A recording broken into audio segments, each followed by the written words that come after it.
Assalamu alaikum. I'm going to be reacting to a discussion between Hamza Sotzes and Richard Dawkins. This is outside the World Atheist Convention in 2011.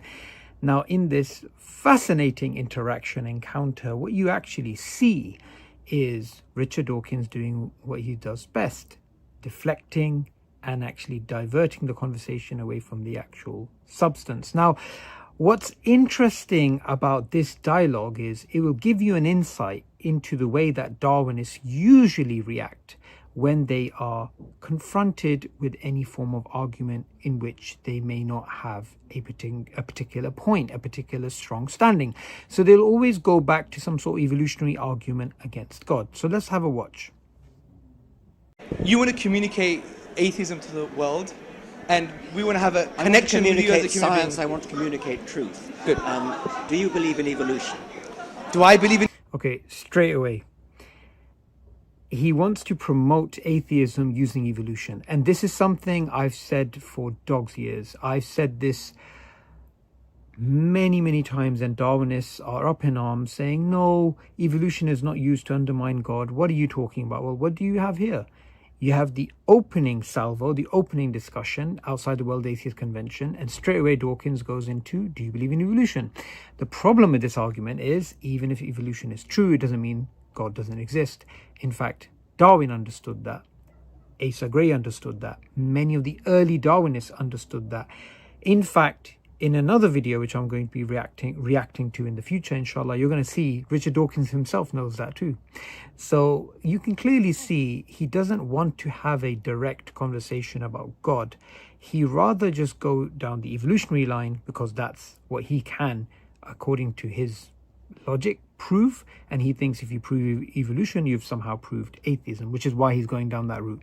So let's have a look at how this goes. Believe in evolution? Yes. I believe that I don't have adequate information to even make that judgment. Well, that's very sensible. Now, let me give you some adequate information. Oh, please do so. Okay. The evidence for evolution is absolutely solid.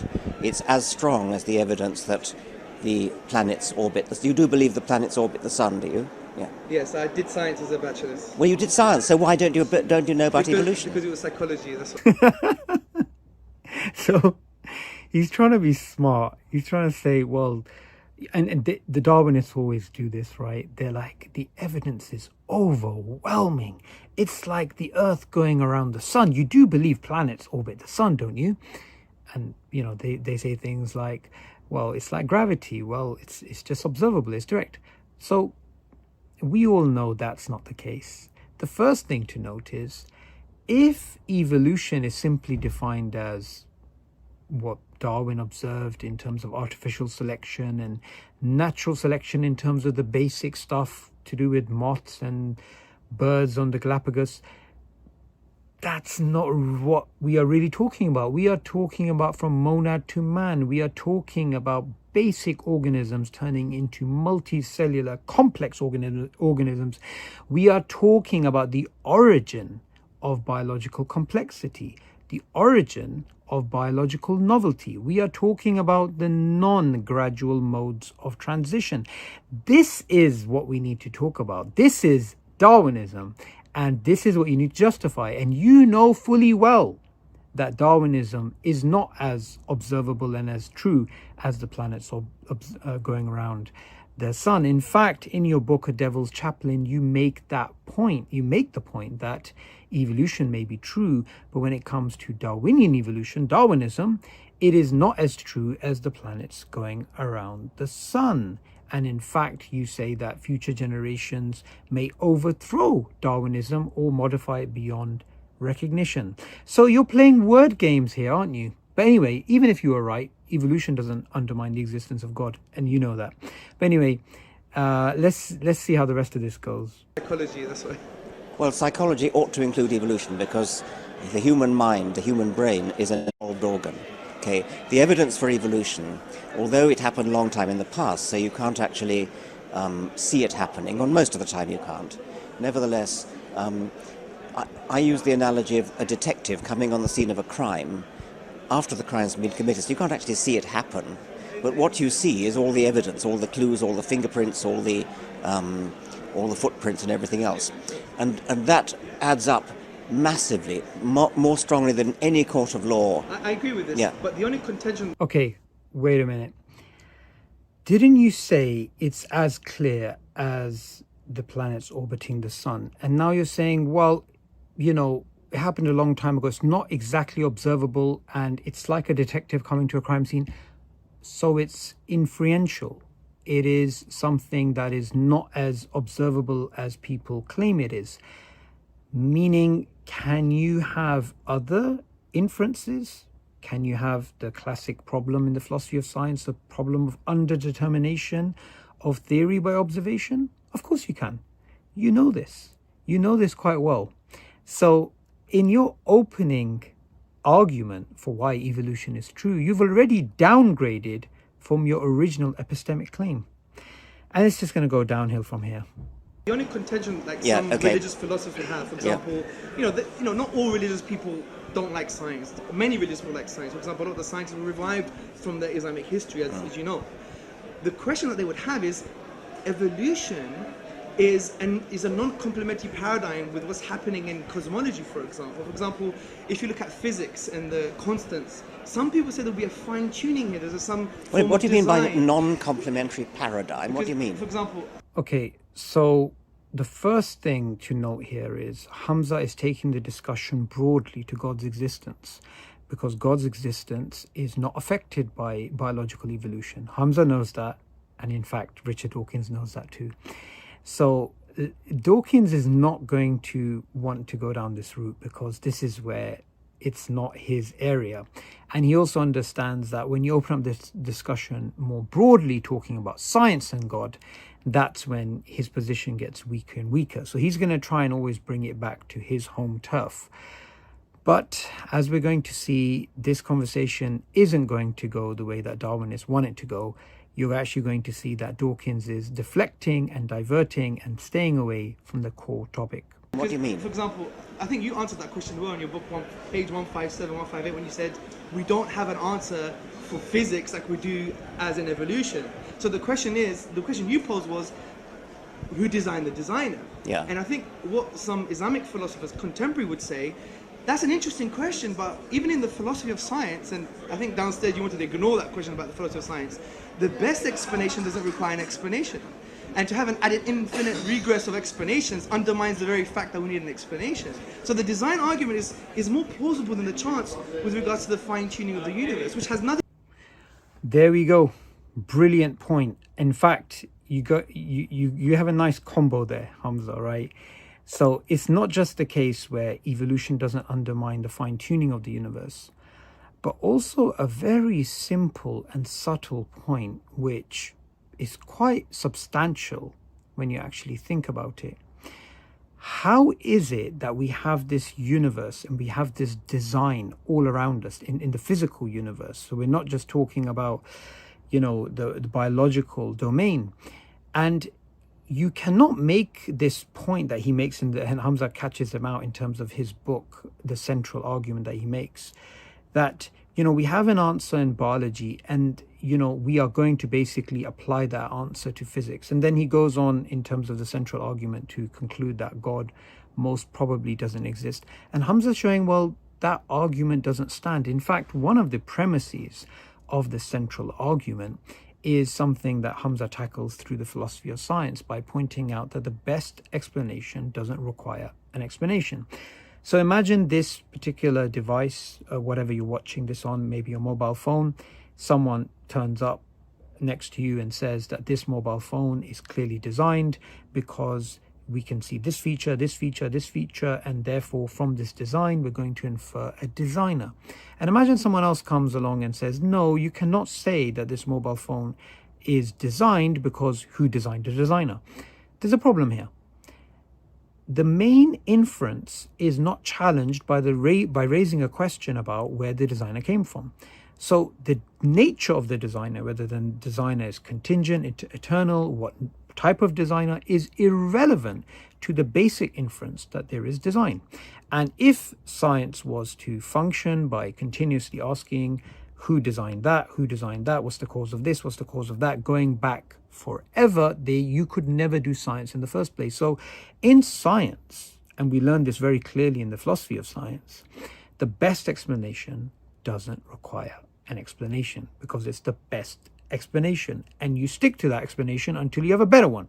So Dawkins is caught here, and he's obviously going to evade. It has nothing to do with evolution. That's no, it's way nothing to do with it. It's a question of physics. Yeah. But how can it possibly be helpful to explain the origin of the universe, to postulate something complicated like a god? Why don't you say it's something like a spontaneous quantum fluctuation, something like that, which is simple? Richard, that's a very good point. Okay, what you've done now is you've actually evaded and in fact implicitly conceded the point that Hamza was making. So he made a brilliant point that from design you get designer, and you can't simply say that this is undermined through an evolutionary mechanism or whatever it is, because the best explanation doesn't require an explanation. So rather than challenging that and Dawkins basically sticking to his original point, which is who designed the designer, he actually shifts and says, well, why would you say it's God? Why can't it be a quantum fluctuation, whatever it is? And in another place, he actually admits that the origin of life could have been due to aliens. So he's conceding the structure of the design inference argument here. He's just disagreeing with what the designer is. And now the conversation is going to get into territory which can be quite confusing. So I'm going to try and simplify as much as possible when it comes to the nature of simplicity and what it means. But I want the audience to recognize that so far, Dawkins hasn't actually been able to make the original argument that he wanted to make, which is that, evolution is true as the planets orbiting the sun, and he was going to use that for basically an argument for atheism. He couldn't basically do that. Now he's come all the way to actually speaking about a first cause, which is interesting. So there's been a lot of conquest of intellectual territory here by Hamza, and let's see where it goes from here.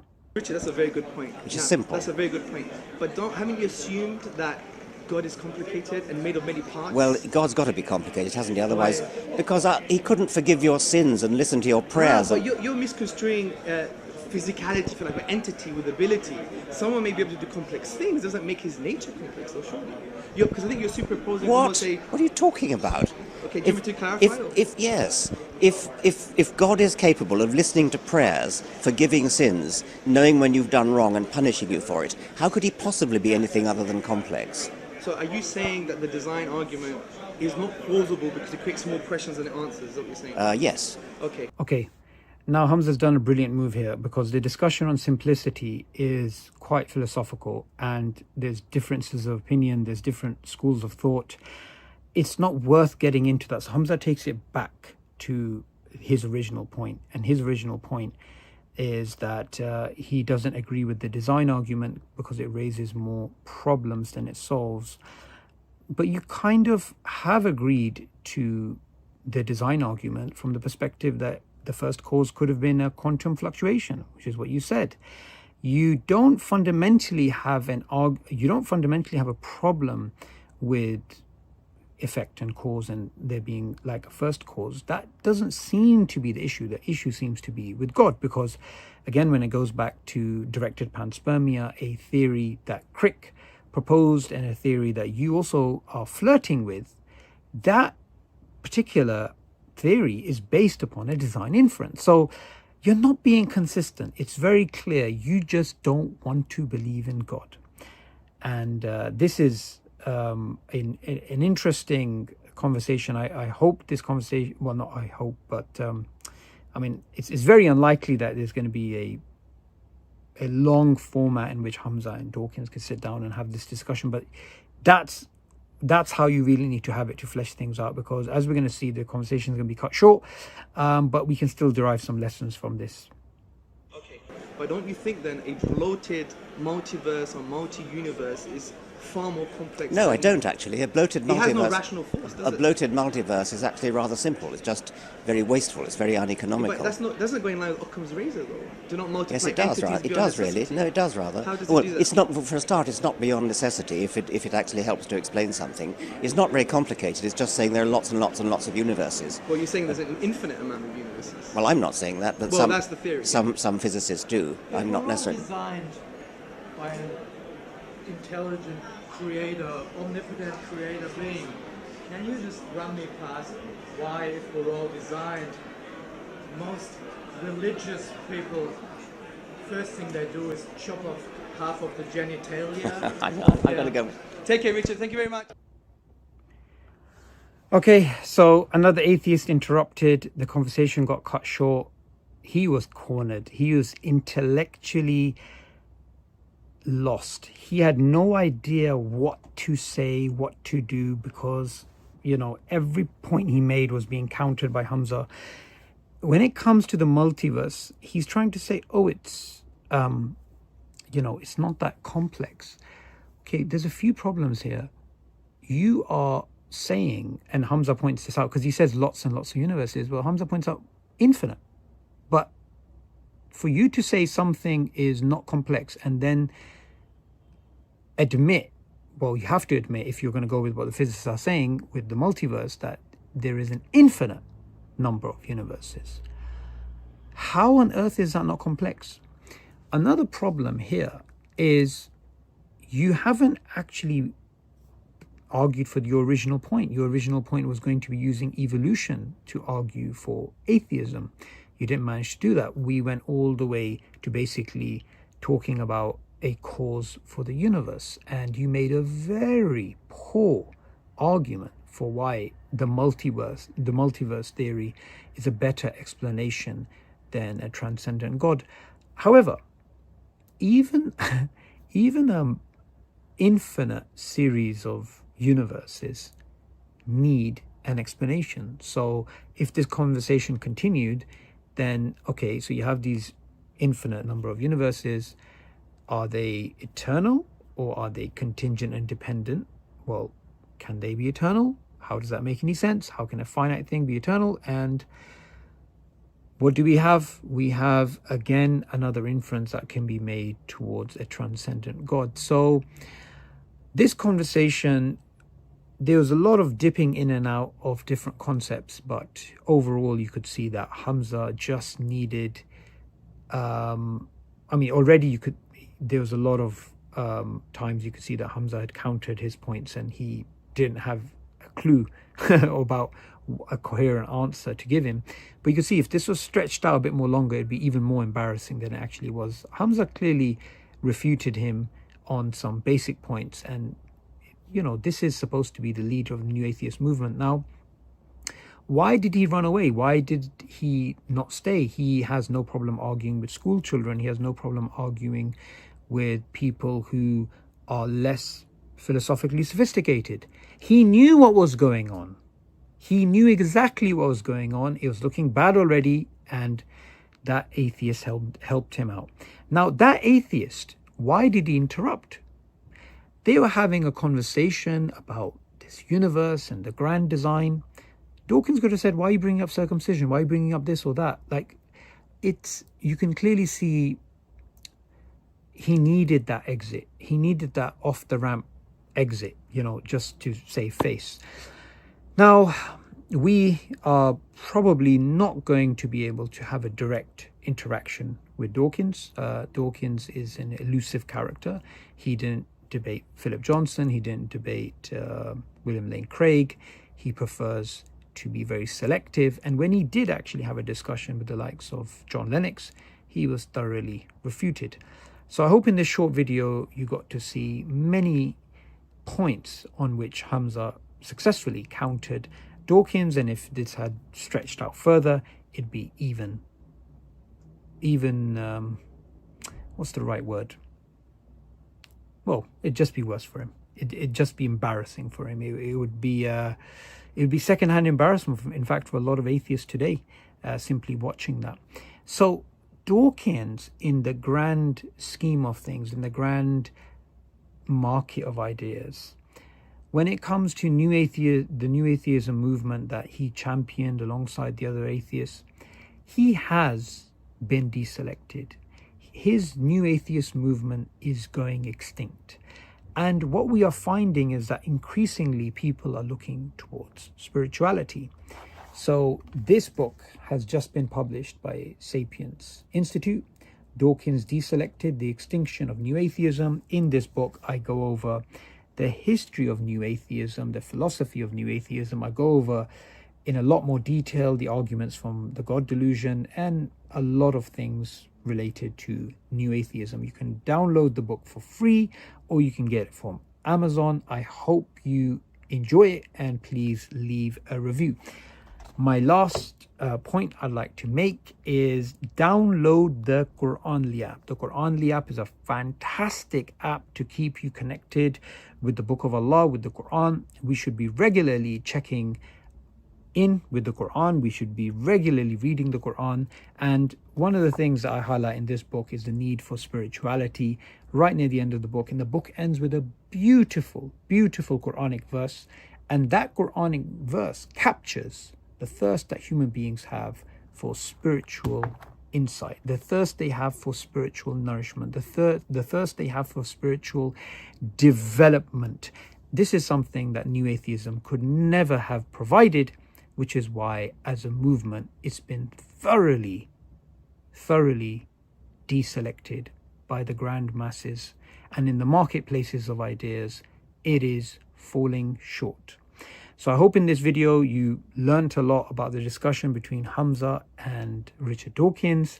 And in my next video, you're actually going to see a deeper insight when it comes to Dawkins and his argument for the non-existence of God, his argument for atheism using evolutionary theory. Until next time, Assalamu alaikum wa rahmatullahi wa barakatuh.